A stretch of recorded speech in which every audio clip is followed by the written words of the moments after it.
Welcome to the show where you'll learn how to invest in mortgage notes, the savvy real estate investor's secret weapon to create cash flow without tenants and property acquisitions for pennies on the dollar. My name is Robert Haitha, founder of Fixed Notes, and my mission is to make note investing ethical, profitable, and accessible for you. In every episode, we're democratizing the industry to put these powerful Wall Street assets into the hands of Main Street investors like you. So without further ado, let's get into the show where you're in good hands with my AI clone. Let's go. This program is for informational purposes only and should be independently verified before taking action. Let's talk about equity. If you're coming from the world of real estate, you already know equity is the difference between what a property is worth and what's owed on it. But in mortgage note investing, equity isn't just a nice bonus. It shapes how we make decisions, price assets, and resolve loans. Now enter CLTV, combined loan to value.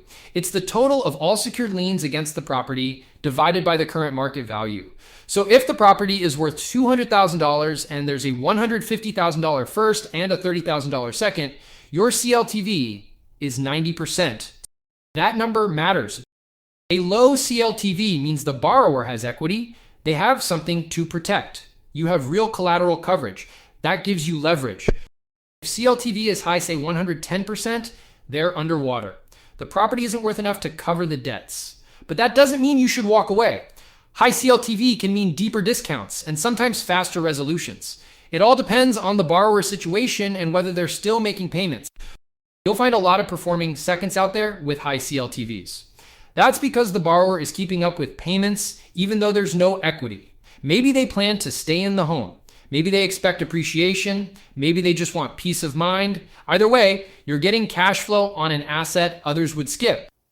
But you need to underwrite it right. That starts with knowing the current value, not an old Zillow estimate or what the seller tells you. You need a fresh comp or a reliable BPO. You also need to confirm the balance of any senior liens.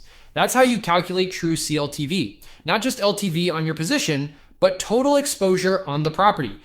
And don't forget taxes. If taxes are delinquent, those are senior to your lien. You might think you're in second position, but the county always comes first. So let me give you a common scenario.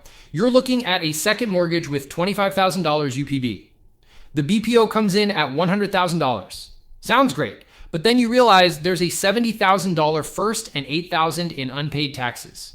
Now your CLTV is at 103%. That drastically changes your risk profile. So what do? You don't panic, you analyze. Ask, is the first performing? Are taxes getting paid monthly through an escrow? If so, the borrower has skin in the game. They might be willing to settle or reinstate. If the first is in default and taxes are unpaid, now you're likely looking at a deadbeat borrower and you price accordingly. A lot of investors miss this. They focus on their lien in isolation. But the truth is, your second lien only has value if the borrower is protecting the first. Otherwise, you're holding paper behind a crumbling wall.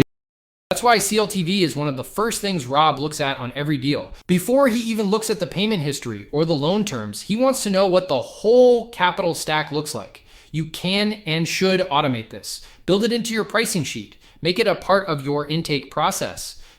Because here's the thing, CLTV isn't just a stat, it's a story. It tells you what kind of borrower you're dealing with. It tells you if the property is a safety net or a trap.